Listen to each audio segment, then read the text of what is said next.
With this gentleman. Began his officiating career in 1950, starting in basketball. 5 years later, started a great career in football. He joined us, the organization, in the early 50s, and also was a member of Central States, in which he served as secretary for some 14 years. He worked both football and basketball until 1977, which he served as a crew chief for 20 years, working numerous playoff games. He worked the Class A final the year Rockhurst played Sumner. He retired from officiating in 1997, completing 47 years as an official. He's educated at Rittner, went to school at Washington U, had a PhD at St. Louis University in School Administration. I mentioned to his wife Shirley that one of the things I remember about Jim is not just a pleasure working with him, but I think anybody that did work with him respected his background as an educator. He was just very classy, did everything right by the book, and was a no-nonsense type of guy when it came to working on the field. But it was an awful lot of fun to share games with, and I had the pleasure to do that a few times.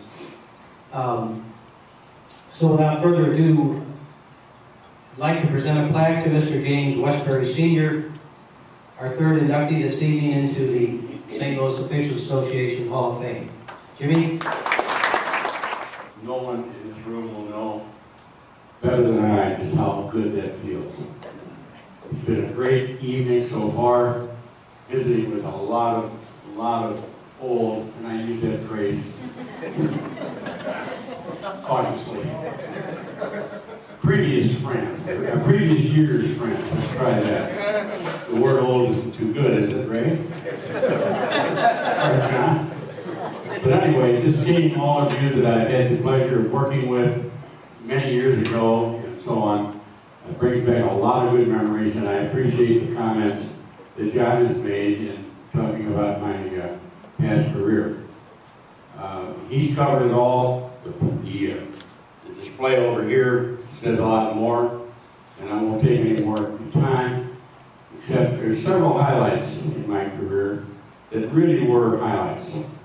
One was having the honor to work in the first rounds of the state playoffs in 1968, which when it started, and the finals at Arrowhead in 1982.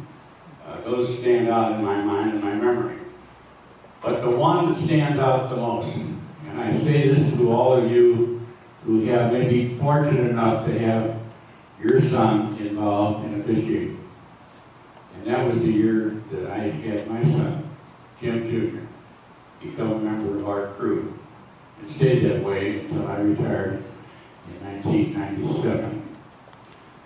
One last word to all of you that have ever umpired.